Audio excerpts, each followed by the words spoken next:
Hello, everyone. We will be discussing today chapter 11 from page 199 to 116. And the title is Witness and Unburden. The book is IFS for Shame and Guilt by Martha Sweezy. So let's take a moment, review the chapter, and we can begin the discussion. You can put your hand up and start the discussion.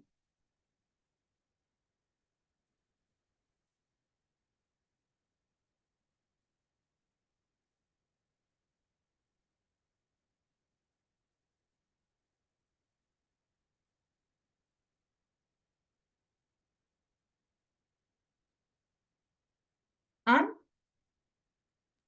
I was wondering if we could talk about the last part of chapter 10. Sorry, I wrote the wrong thing in the chat because we hadn't talked about the role plays last time. Yes. I was wondering, go on. Can you mention page number? Yes, the role plays start on page 192. And I guess there's every variation of role play. And I guess I just wanted to clarify if is it a typo or I didn't understand something? On page 193, when she says the therapist and client role play, and it says two of the client's parts. And one of the roles though she takes on is the sister. So it's the bottom section of page 193. The therapist, which part do you want me to play? And the client says, I'll be my sister and you be me. So it's not her client's parts, or am I missing something in that role play? Because her sister is not her part, right? This is an example of client with her external person.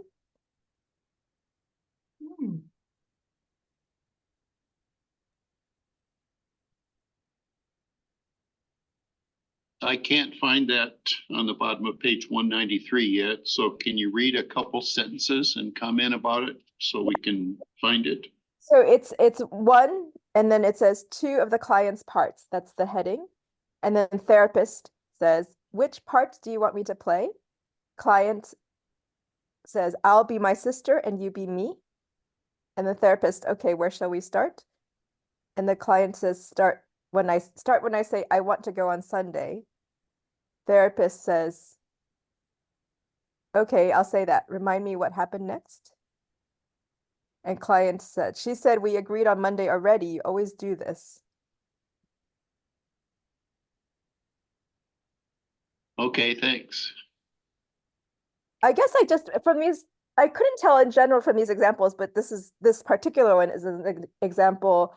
I didn't see what benefit that particular role play had. I mean, maybe she's just fleshing out what it means, but she had a typo or used the wrong example. I don't know. But I would have expected maybe a little bit of insight on, by taking on this other perspective, the client realizes something, or some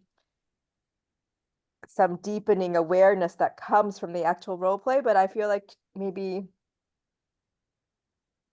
it just seems like they give examples of role plays, like, okay, literally you just role play, and then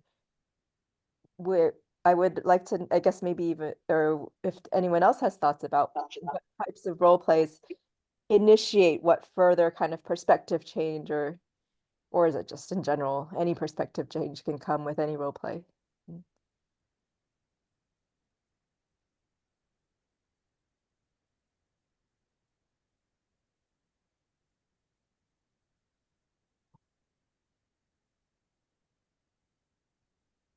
So, Anne, I think I have a few thoughts about it.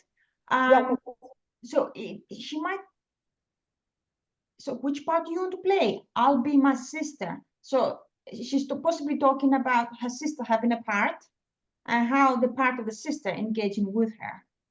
But I think I can look at it from two different angles. One is her sister's part, and another one is if she internalized that kind of her sister's part, because she can hear herself, she can hear her sister in her mind.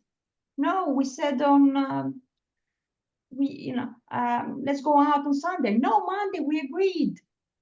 This kind of that inner dialogue with a part that has taken on the sister energy within herself. Possibly. Yeah, I was wondering, but it's not very clear from the text.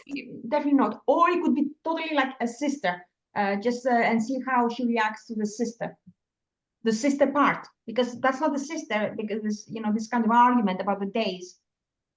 Yeah, so I mean, actually, it's a key question, because in all the examples, the 4 types of roles, there's no example of the client's part talking to a real person. Like the 4th example, which is on page 195, is the client's self talks to a real person in the client's life. So that's getting the self energy.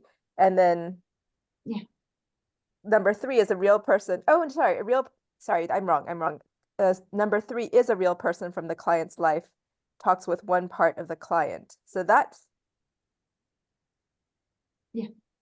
is kind of this, and it's just with the preceding option. So it is kind of repeating what's before. I guess I'm also curious, like, is it really that helpful to have a real person from the client's life talk with one part of the client? Because where's the self then?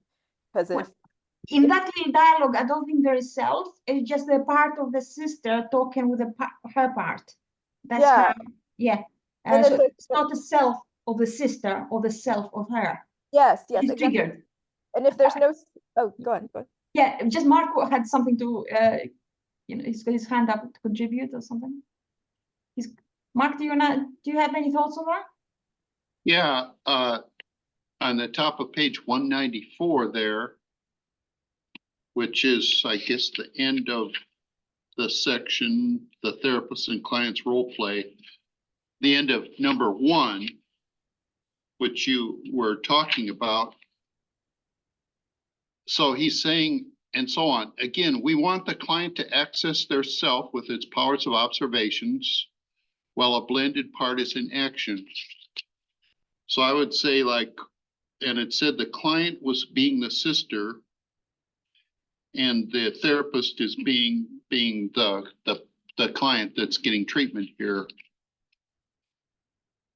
And so I guess she's kind of blended with her inner sister and that dynamic that's built into her. And if you go back, like the beginning of the chapter is, most of us need, even crave validation and acknowledgement. And but again, at the top, page 194, we want the client to access their self with its powers of observation while a blended part is in action. The more clients practice, the more easily they were able to access this dialectic of consciousness in the real world later on. And then there's something about, there was something I read somewhere about noticing in one of the other ones. That might be on page 192 where the exercise begins. Let's see if that's where, yeah.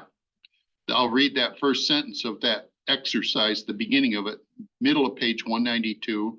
Role plays can be useful anytime in the first portion of therapy as we focus on protectors, but they come in particularly handy when clients have trouble noticing.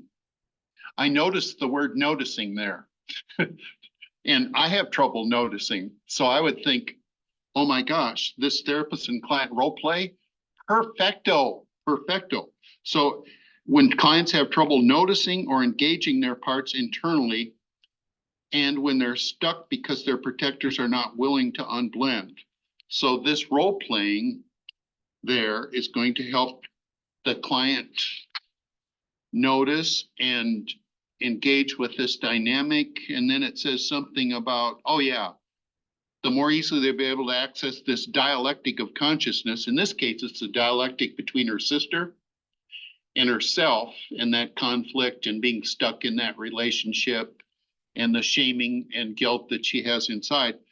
We'll be able to access this dialectic of consciousness. Dialectic just means 2 things, a conflict and being stuck in the real world later on. So I can imagine this, this client, like when she meets her sister in the real world, next time they're together and there's something like this goes on, she's going to have this awareness that's going to be helpful in how she deals with it. you know, and that's, so all of these I think are just great. And I think in the inner theater role-playing options, they are just very, very, I don't think the goal here is to illustrate these different techniques. I don't think the goal here is then go in depth. And here's how that led to her finding herself. And I think it's just giving us techniques here and how useful and stuff. But there's some explanation of why this would be so useful. So I didn't read this very carefully, so I'm trying to understand it in real time right now, but I'm glad you brought this up because now I appreciate this part of that chapter much more. Thanks. Anne? Thanks I think talking this through has helped me realize, well, I had a question, which was when they're role playing without the self, then my question was, then is there going to be self energy coming in if they're actually role playing parts or a part with an external person? But I think because you're actually role playing, that's still more intentional. That's not a blended activity. It's like you're actually still putting on a play, and that's almost like this, more like the art therapy kind of expressive, like you're actually intentionally trying to express it out and flesh out part like behaviors or feelings. And I guess by the act of role playing is different from the just kind of like blend, like just speaking out from the part, I suppose, right? So hearing Mark talk it through as well helps me realize that even if it's a part to part and there's no self in the theater, the fact that you're playing the part almost automatically encourages an unblending and looking a bit from a multi-perspective just by the intention of trying to like express it in a theater form, I think. And yes, and what reminds me is the technique in Chris Berry's book called sculpting. And I love sculpting. I've had personal experience changing roles. I love it. Also, in somatic IFS, they use like they dramatize a part, they make it more dramatic. So people I think there's something when you do that kind of role playing, there's a part of you that observes, stands back.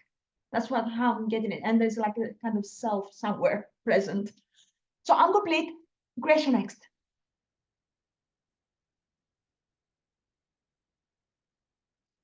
Can't hear you, Gracia. Sorry about that. Yeah, the part that Mark just read, it says we want the client to access their self with its powers of observation while blended with a part and its actions. So there is self energy there. But the blended is not, the part is not taking over. There's space, right, between self energy and the blended part.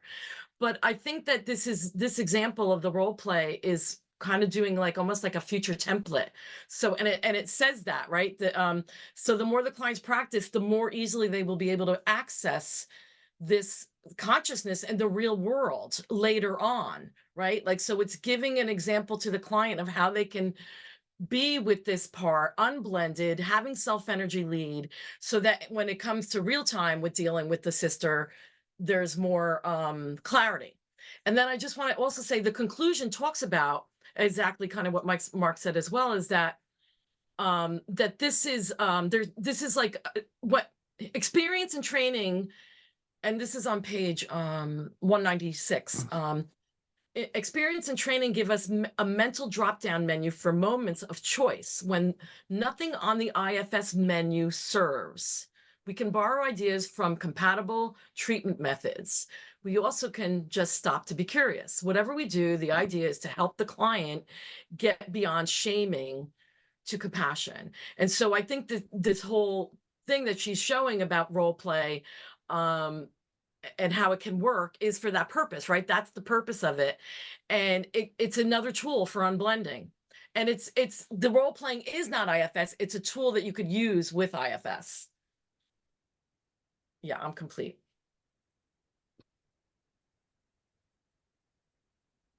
Yes, Han? Is there a danger in a role play for client to like go into a blended state. I guess I'm imagining like in acting, perhaps with actors who do method acting, sometimes if they take on a very troubled character, they might say it actually did affect their psychology. And so I guess I could imagine a version of role play where someone just slips into full force blended, or do you think it's not the case in this kind of environment?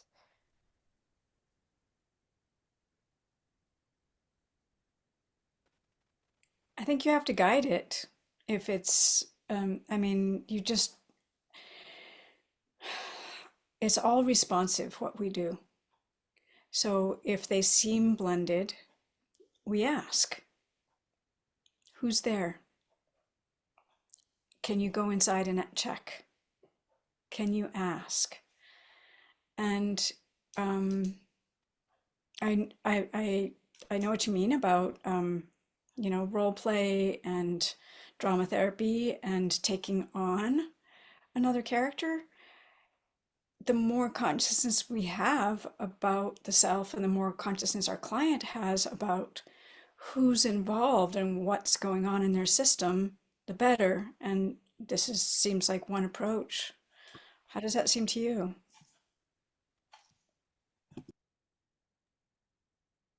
Yeah, I think it makes sense that you need to be conscious about, so you don't want to act it too much, so to speak, I guess, right? Like not acting it the kind that it would be believable meltdown, but more just acting it with an observational frame around the acting, I guess.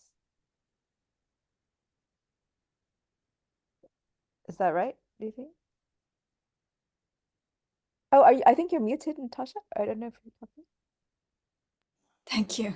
This is all about unblending. We're in the unblending chapter, right? So it's another means and we're using it to unblend, but does that mean that if that part completely fills our body, that it just really wants to be felt? And so, that whole practice of breathing a space for ourself. Can there just be a little bit of room so the self can really feel this and be with you as you're giving me this experience of what it's like to be you? Does that seem like something that you might do as you're role playing? Yeah, that makes sense. So it's not full role playing as in like let's act it to the max the way you would in a theater class. It's role playing for unblending with the adding space to the embodying of these roles is what I'm hearing you're saying. Oh, right, right. No, we always want a space for ourselves in IFS. Yes. So, it, really taking the stage and being in character 100% would not have enough space for self to observe or be with or, hold, support, all the things that self needs to do. So, good point. Thank you. That's clarifying. Thanks.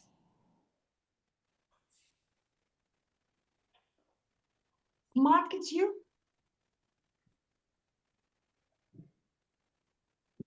Yeah, I was just gonna say, it, to totally,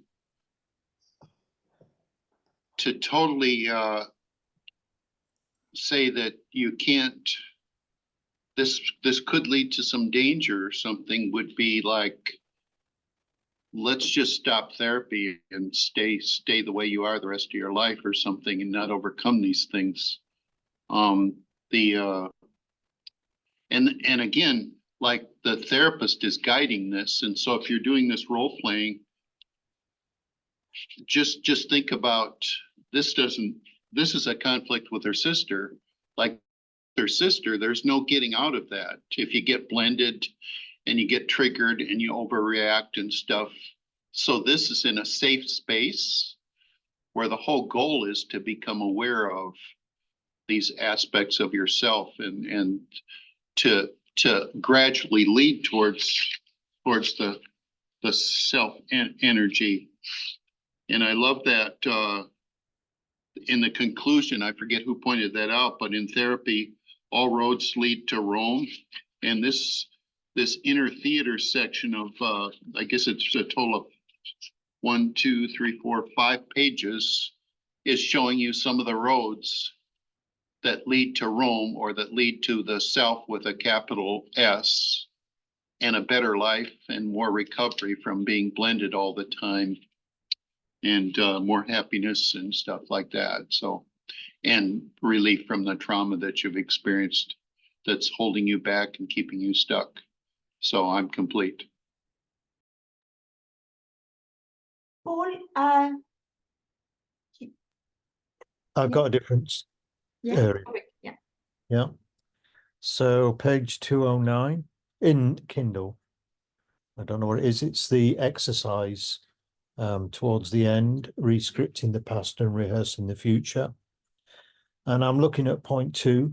So I don't know. The client describes a scene. For point 1, the therapist begins, ask the exile to take you to the place where it needs help. In brackets, the therapist can come if needed. And then this point 2, I think I get it now because I've read it about 10 times. But number 2, the client describes a scene in which they were hurt. The therapist says, ask the higher self of John, in brackets, the person who hurt the client, to join John's misbehaving part so it can absorb and process what we're about to do. In brackets, this step aims to release the parentified parts from their burden of responsibility for a dysfunctional character. End of bracket. So, first of all, she introduced John, and I've looked back and that's the first time John's mentioned. That confused me. I think I get what he's saying, but I don't know if anybody else can help to explain that, if they get it clearer than I do, because it seems a bit, I was thinking as the higher self of John, is that John, the person who hurt the client, to join John's misbehaving part so it can absorb and process what we're about to do. Is she talking about an external person, John being a generic name for somebody outside, or is she talking about I don't understand what's going on there. I don't know if somebody can clarify, because it seems very, so I'll leave it there. I'm confused still. Natasha has got her hand up to explain. Okay. John is just a fill in the blank, the person who hurt you. Yes. And so the concept is that John's self didn't hurt you. John's misbehaving part, John's perpetrator, John's bully, John's whatever kind of misbehavior hurt you. So we're going to invite John's self and John's part that did this to you, because then you can do the work. But we can't invite the self of John because we don't have control. You mean an image of John? That would be an image of John. This is all in therapy. This is all imagined. Yes, yes. And so it says, the therapist says, ask the higher self of John. So that's John's self. And John's misbehaving part, and John's perpetrator part, and John's bullying part, John's, priest part. I'm sorry, but the priest in the next chapter really stuck in my head because I thought that's what we were reading for today. And I'm happy to, I don't do whatever, but so like if it were the priest example, you'd be inviting the priest's higher self and the priest's sort of voyeuristic, bossy part to be there so that the person, sorry, I forget her name, in the vignette lets it go. Or, so it can absorb and process what we're about to do. And then, what needs to happen? The May Queen in that example is the part that's exiled.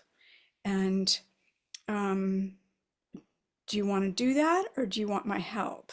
And, you know, so it's sort of, do you know what I'm talking about when I'm talking about the May Queen? I know what you're talking about. Yeah. Okay, all right. So,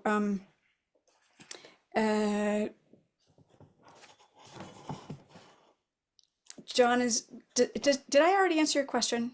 Do you get where I'm going? I think I'm still a bit confused, but I think I get what you're saying. Yeah, I do, but I think a part of me does vaguely understand this, but part of me, I don't. I mean, the priest thing. Yeah, yeah, Okay, so let me just try again. So like something happened to me.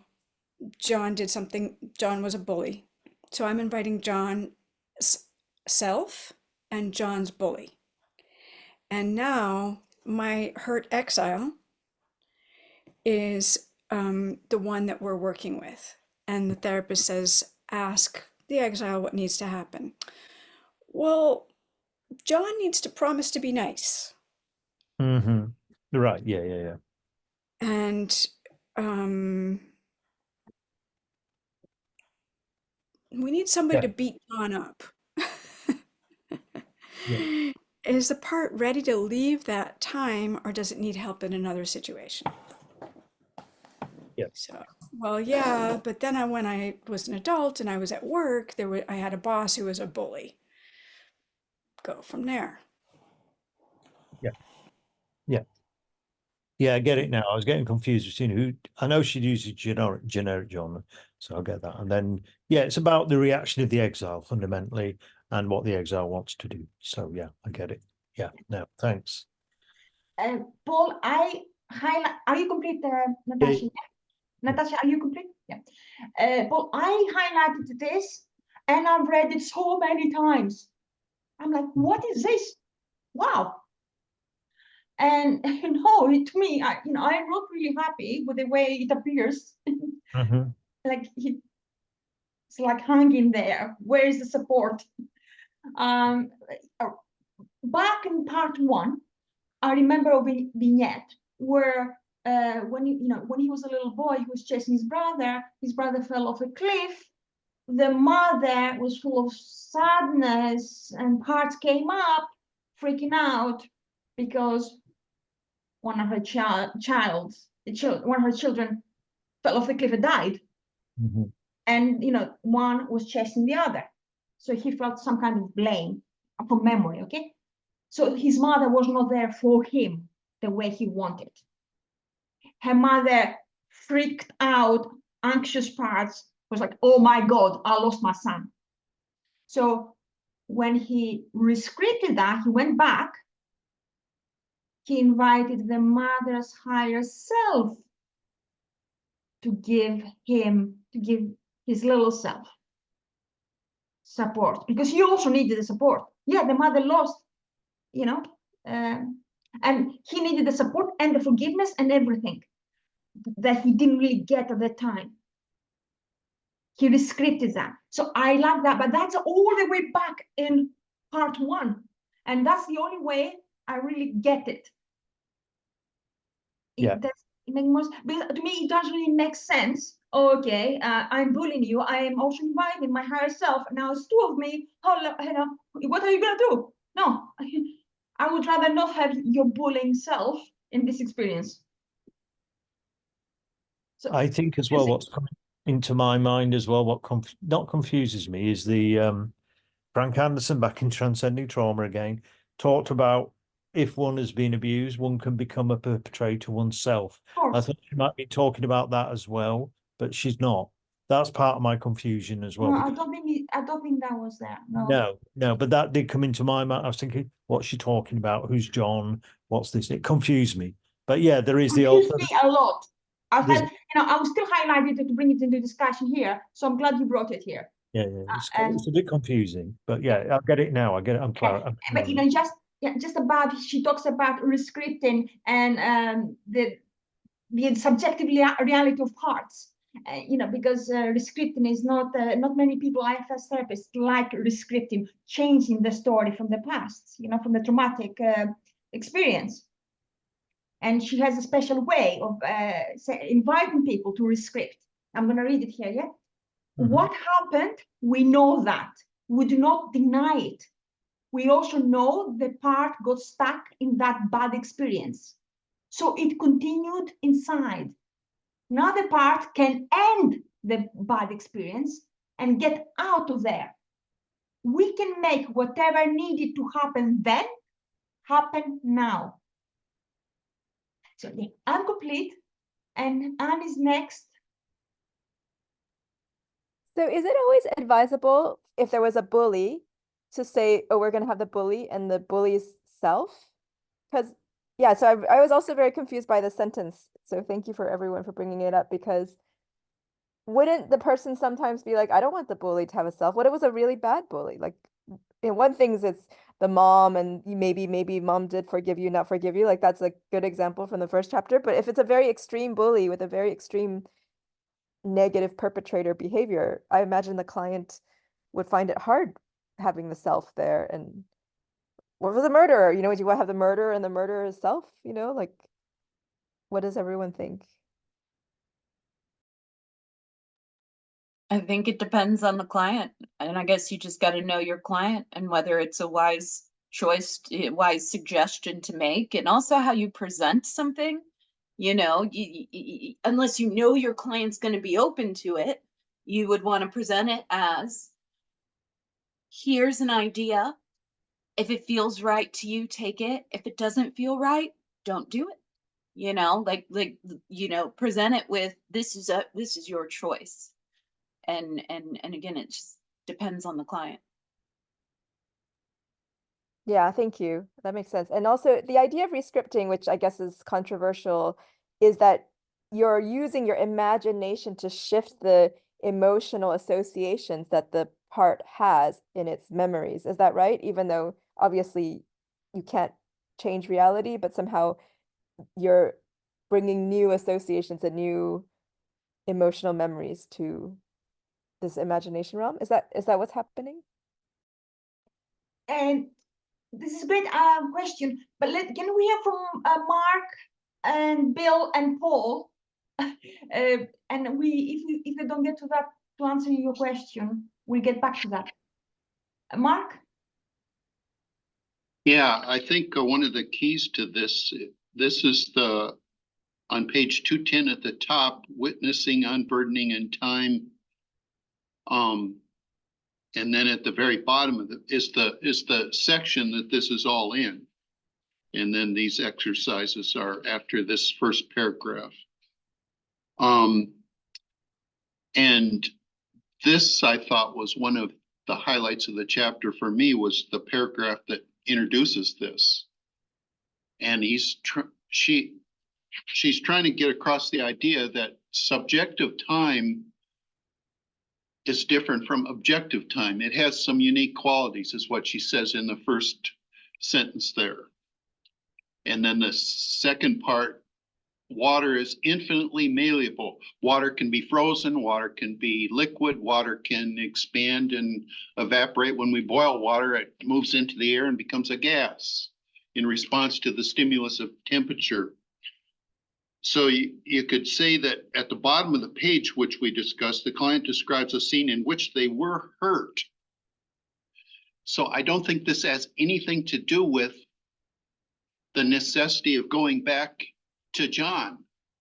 This is John, something that happened to me horrible, like maybe 50 years ago when I was a little kid and got beat up on the way home from school and then was bullied for a bunch of times or whatever. And so that idea of asking the higher self of John, the person who hurt the client in the past, that we're not going to be, there would be no, well, there might be some reason, but there's no indication here that, and you're going to go back to deal with John. No, you're going back in time to deal with that situation that happened to you. And you're going to imagine that John has a higher self, that if if John was in that higher self, or he is now, and maybe he's somehow has looked back on what he was like as a bully or something. But if he was in his higher self then, or he's in his higher self now, you're imagining that he also had a misbehaving part. And so, like, imagining that. So in that witnessing, unburdening in time, it says in the psyche, time is a medium. It's not a linear experience. Well, this happened to me 10 years ago. I got to have this same attitude the rest of my life about that thing that happened to me. I certainly don't want to think that John has a capital S self, that if he had been in that self back then, he wouldn't have even been doing that. Maybe he had no access to that self because he was being bullied and abused and traumatized by his parents or some situation. So if you get this different way of looking at it, and then I think it's the 1, 2, 3, 4 on page 210, it's that fifth sentence. Parts can, in the psyche, time is a medium, it's not a linear experience. Parts can move around in time, and their stories, the stories that these parts have, like lilies in water, grow over time. So I think that's what's being encouraged in here, is rescripting the past. The past, you've got a story about the past, you can rescript that story, and the part can grow over time to being something that you appreciate and that doesn't just, keep you from access to self the rest of your life and keep you in a way of living that's, I wish that had never happened to me 30 years ago, because look what it's done to my life. So, and then this is as it should be. Our understanding of who we are should grow. I presume that that's why we go to therapy, so we can grow. If a part is frozen, the last sentence of that is, we want to warm it up so it can get back into the flow of time. And I guess I could just put this up to see if you can see it. Let's see, is it over here? I thought this was so important that I just separated each sentence so I could carry it around in my pocket and think about it. But unfortunately, I didn't do that this week, or I'd be much better. But that's 210, witnessing, unburdening in time. Reread that theoretical foundation for rescripting the past and rehearsing the future, so you can have a better future and stuff. So anyway, that's all I have to say. Sorry if I went more than 3 minutes. Oh, it's okay. Mark, quick question. What do you mean medium? I think it's like a characteristic or something like that, but I'm not entirely sure. It's not, time is not linear for the experience of parts, but it's a medium. What is there another word? In the psyche, time is a medium, not a linear experience. So a medium means it's more of like a, the first sentence of that paragraph is about subjective time. Yeah. And we think of time as just a linear sequence of moments.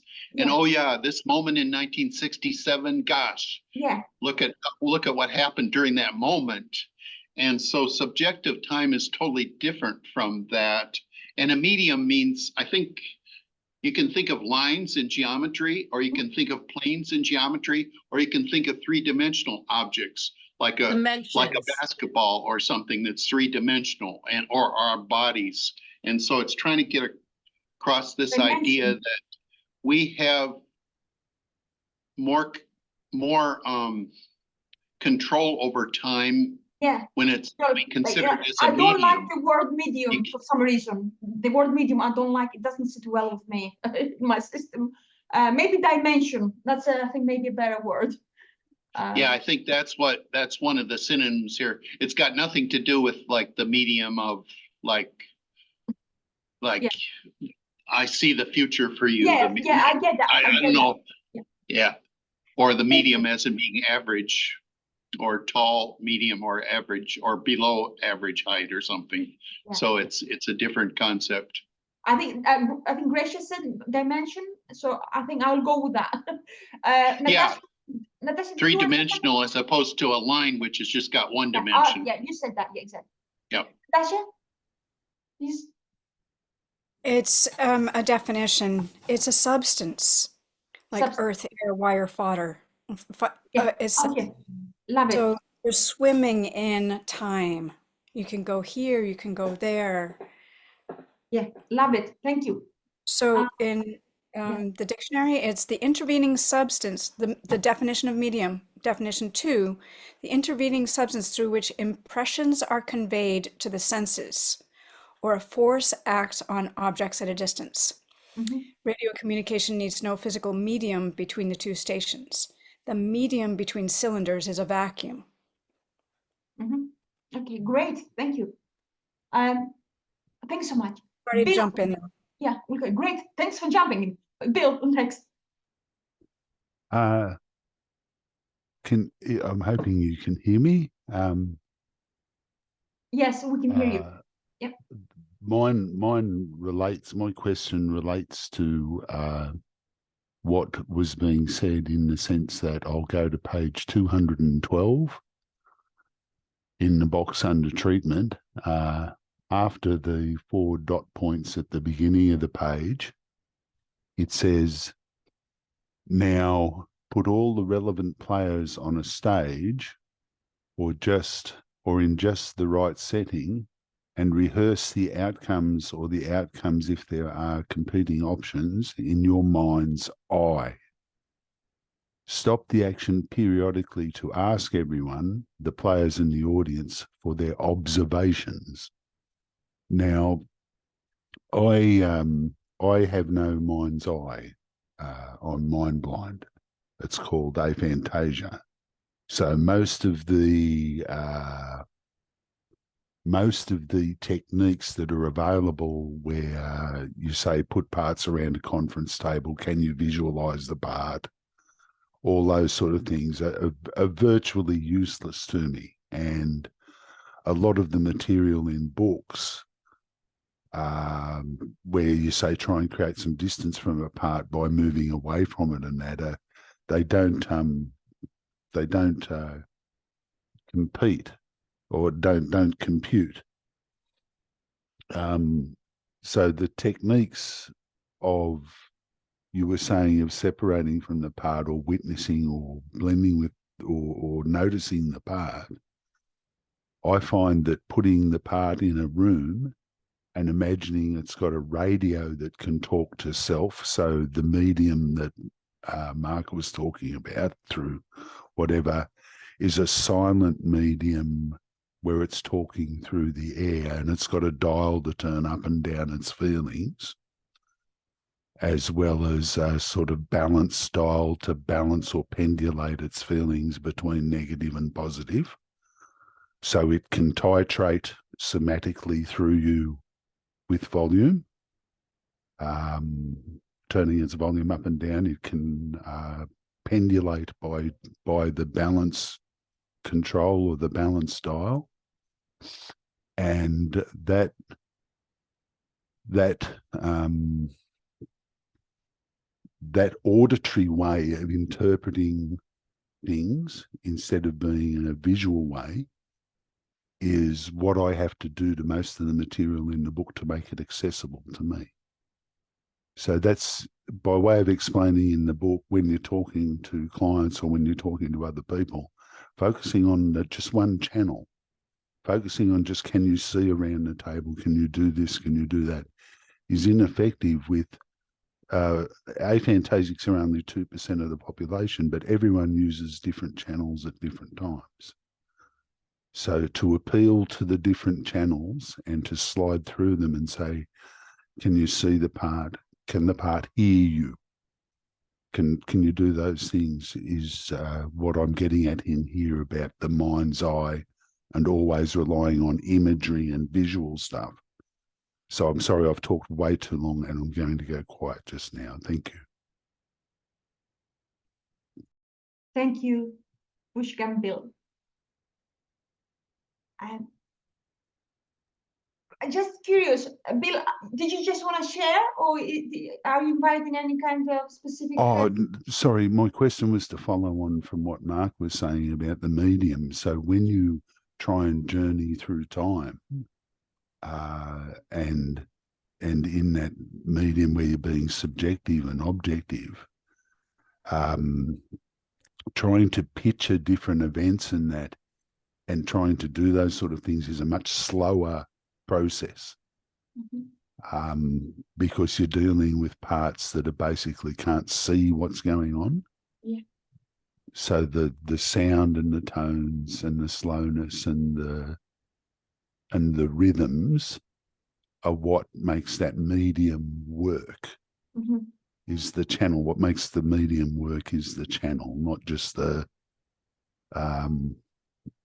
that's my point. So my question basically is, do you find the different channels and paces, the pace is so important, reflects how well your communication is or your connection is, that the pacing is the key to getting across to people who don't so much have the ability to image or do things? Oh boy, that sounded so confusing in my brain. But I'm trying to get across something that, without being personally too revealing about myself, like actually saying that it is about channels and stuff. Does somebody want to have an answer for Bill? Yeah, Natasha, do you have something? Yeah. That's fabulous. And I when I'm working with people, I talk about, how do you experience this? Because some people will say, I see them. Some people will say, I hear a voice in my head. And some people will say, I feel it in my body.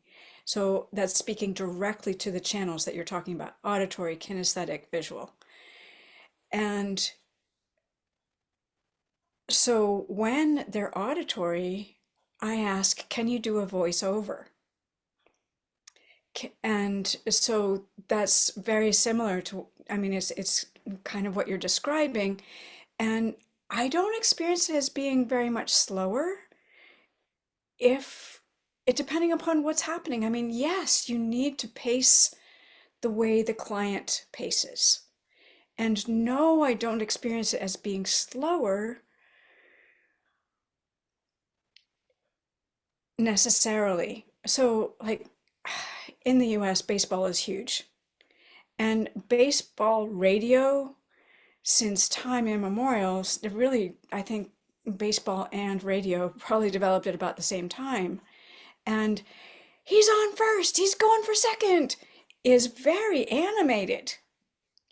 And so your voiceover can be equally animated and equally fast.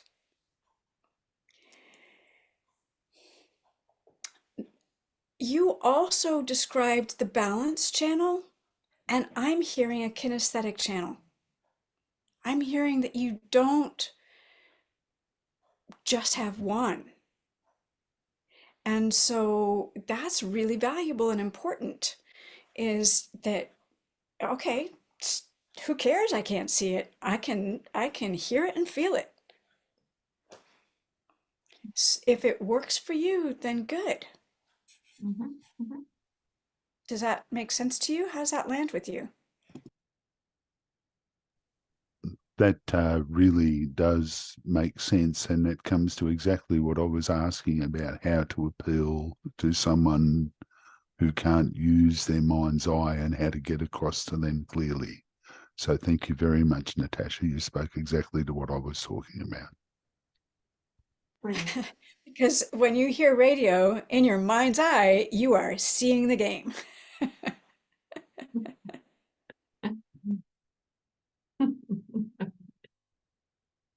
And are we going to move on to another person? Yeah. Paul?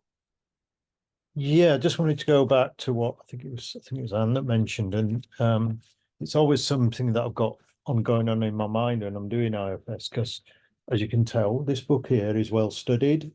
This is a book that I've started 5-6 years ago. It's actually on CBT. It's cognitive behavior counseling in action, and it's actually got a chapter. Well, it's got 2 chapters that are very relevant. Imagery scripting, changing distressing memories. And it's I've gone back to that chapter so many times. And for me, I've just looked up because I'm looking up now is the other resources. I'm looking at Googling it, IFS and CBT.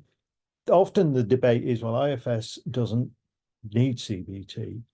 But my view is that, and the chapter before that chapter's on distress imagery scripting.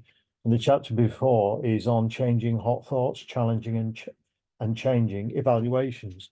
For me, my parts can have developed faulty thinking around a situation.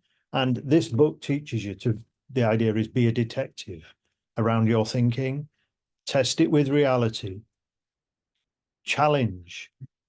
As she basically says there, but about she was saying she briefly said something, but it for me, my some of my memories have developed, and they are not.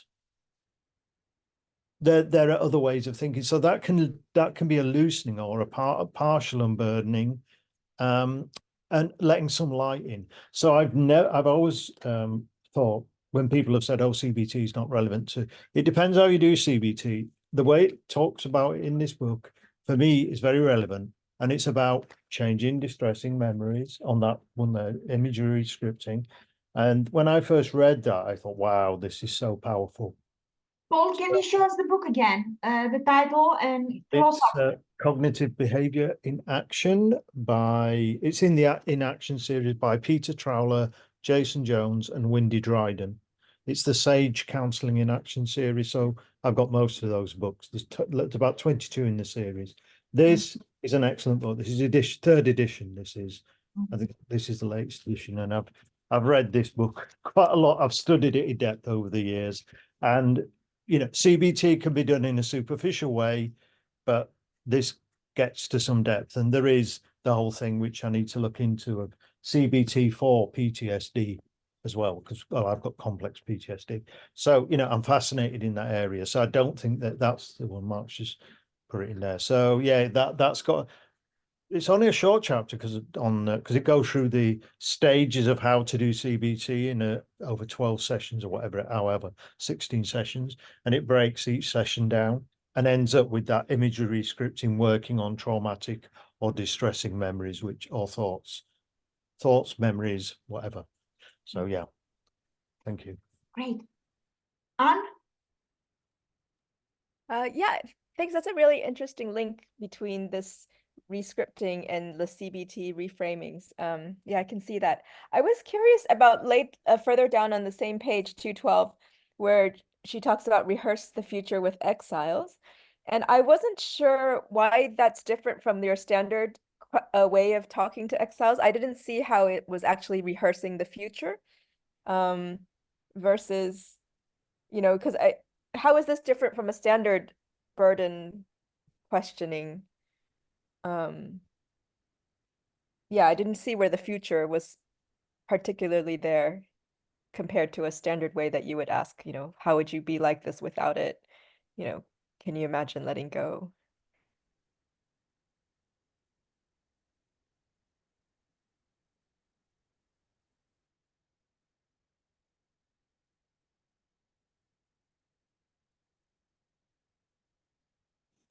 I don't think it's really different. I just think that this is a step by step.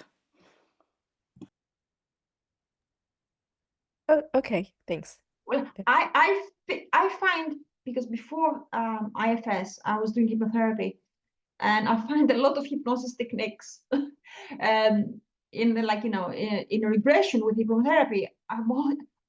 I worked with phobias, and I did a research paper on that, hypnotherapy and phobias. And in my research, I helped people with phobias using hypnotherapy and regression. When we regress, we change the traumatic event into something with positive feelings, like you said earlier, Anne. Yeah. And I also notice here, she's using a lot of containers. That feels to me a little bit hypnotic, or a hypnosis technique. And again, CBT uses similar rescripting techniques. You had asked earlier about what happens with scripting? Do we change the feelings into something positive or something like that? Yeah? Does it make sense? Okay. Yeah. I'm not sure. And is that some kind of answer? Because you are asked something around that. Thank Or- you. Yeah, yeah, it does that. It does answer. Yeah, thank you. Thank you. I do have a question, and I am a little bit aware of time. So I'm going to go ahead and ask my question. Page 208. And I love that the subtitle there, page 207 at the bottom. Shame after unburdening. 2 levels of protection in the self two-part relationship. And then, I also have a question around that. The self two-part relationship confers 2 levels of protection. And that's page 208. Point 1, the self disproves the message of shame in experiences by holding the part in relationship or holding it literally. And 2, the shame calms the whole protective system. It exists, but is less active and heals the exile, giving everyone inside some needed peace. So I'm trying to understand that in kind of different words, my words. So like point 1, the self disproves the message of shame in experiences. So we receive the shame in experiences, and the self says, there's a part that feels shamed by the external experiences. And self says, no, those, this disproves, they are false. It's not right, it's not correct. I'm not sure. You don't understand it in that way or something. I don't know, it's still a little bit trying to understand how those 2 points work. And I get, the self calms the whole protective system. Yeah, it unburdens the exiles.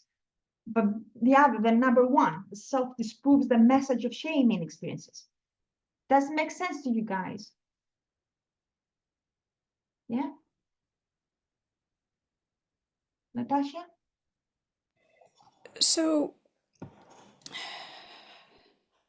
a stepfather shames you, and from that you feel, I am never good enough. Mm. The self comes in and says, honey. Yes.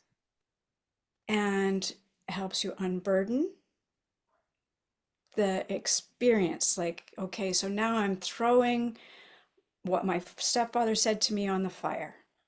Okay. And the now, protector. I'm not getting that. What?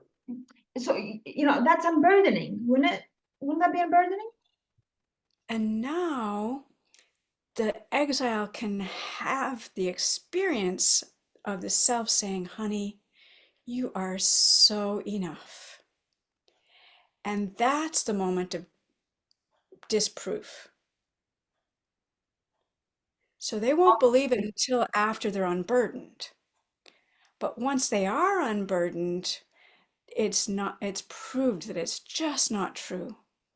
Honey, do you feel that now that that burden is gone, that your stepfather was full of it?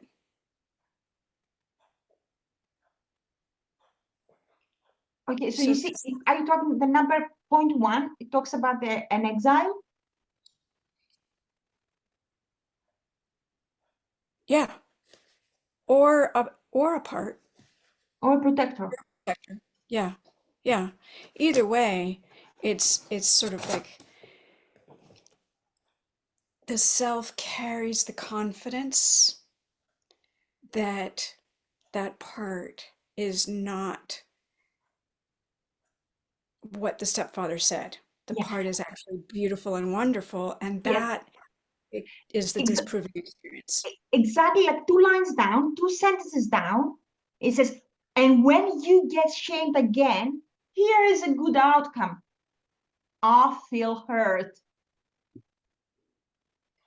I'm not entirely sure how I feel about that. You know, that's a good outcome, that I feel hurt. Now, I like the next two. I find perspective, humor, and compassion. I love that. I challenge the message. I love that. It makes sense. But when you get shamed again, I feel hurt. Yeah, instead of feeling shamed. Ah, okay. Okay.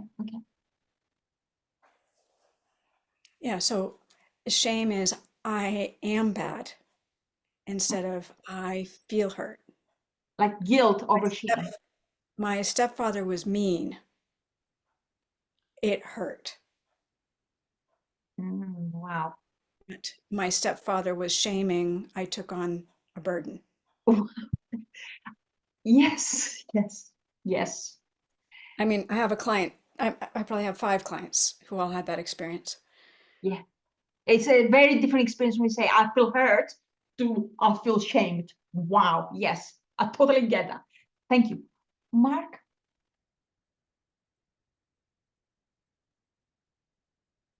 Yeah, I like this part. The self disproves. Of course, I've done lots of proofs in mathematics and computer science teaching. And the disproving, I was thinking, oh, that's clarity. But then Natasha mentioned the P, one of the P's, perspective too.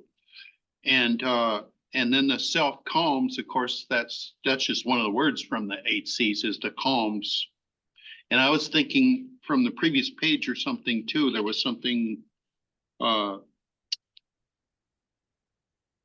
we can't promise that inner critics will retire for good. The alarm system is likely to persist, though the self can help shaming parts turn the switch off. And that's a thing I've used for a couple of years now, is I think of myself as flipping the switch. And I think of, oh, the switch is off, the room is dark, there's darkness here, so I flip the switch. And and the feeling hurt, yeah, I don't think, I like what you pointed out just now. When you get shamed again, and that can be your inner shamer or somebody that outside you that just, insulted you or bullied you a little bit. Those 3 things. Oh, yeah, this hurts. I feel hurt. But, oh, I can find perspective. I can find humor. I can find compassion for the person that's hurting me. Who knows what their inner life is like? They're hurting me because they're not in self. So if I'm going to be not in self in response to them not being in self, it's bad that they hurt me, but it's like I'm hurting myself. Okay. And so I challenge the message that I'm no good or that this should make me feel less than. And I can remember one time when I got blinded by somebody had their bright lights on and we were both stopped at a stoplight and I was kind of cussing them out inside my head.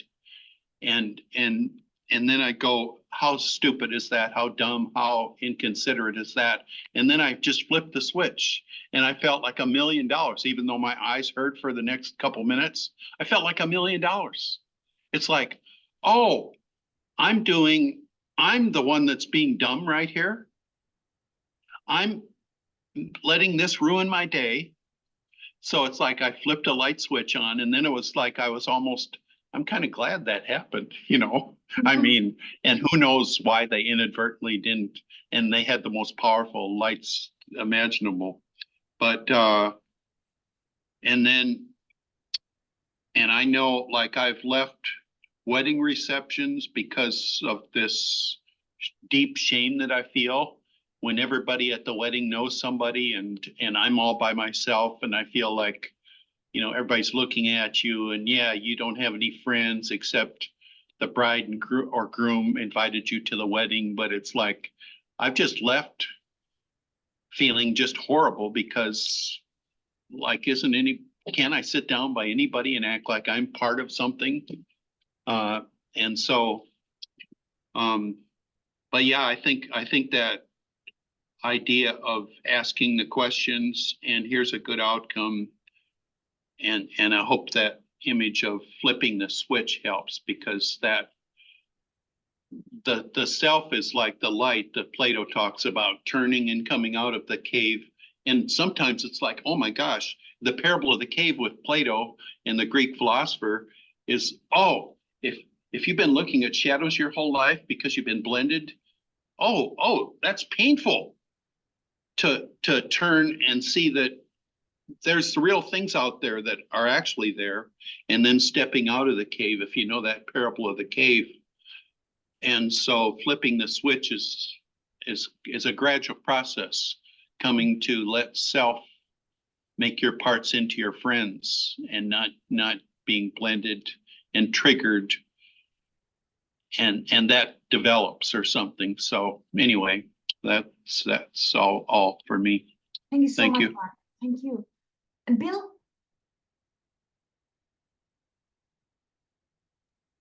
Yes, in response to your question and what Mark said and Natasha said, the self you were talking about comes in to correct or to stop the part from making some claim or something that's not accurate or something like that.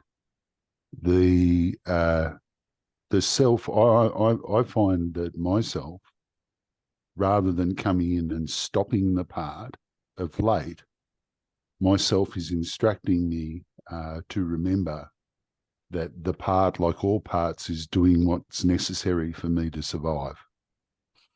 That's its motivation. That's its positive intention, and that it self connects to me, and rather than corrects the part, asks me. I'm assuming it's telling me that I'm in some sort of self-like state or something, and it's saying, please remember that part is just doing its best, and asks me to sort of soften or step back and go into the wing. And then I find that I'm listening to the part more than my opinion.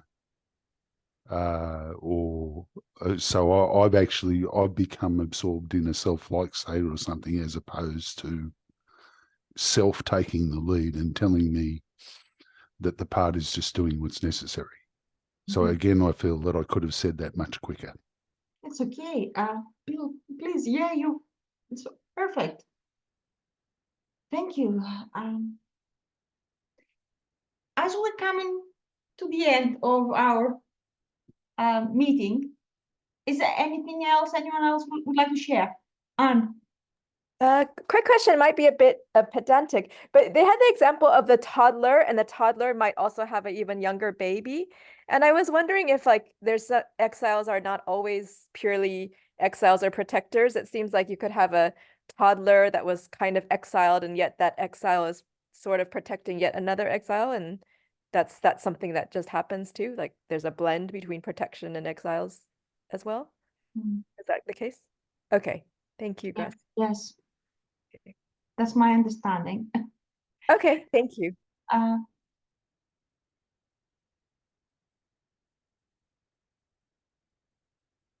we okay to close, Mark? Or shall we mention something from the chat? There's something I want to, somebody mentioned here, Gracia mentioned, Dick Swartz has aphantasia. So that is quite interesting to know. And they're onto us. They're all onto us. What's going on? They're catching up with us. Sorry. yes.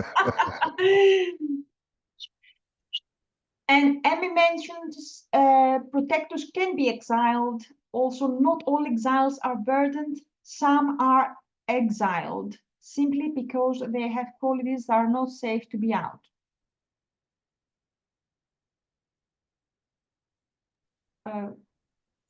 I could like elaborate a little bit more on that. Like, if curiosity was, extremely dangerous to be out in your family of origin, then all curious parts might be exiled, so you might have a part of you that isn't burdened and it's naturally really curious about nature, but that isn't safe in your family. So that part isn't burdened, but it gets exiled regardless. Yeah.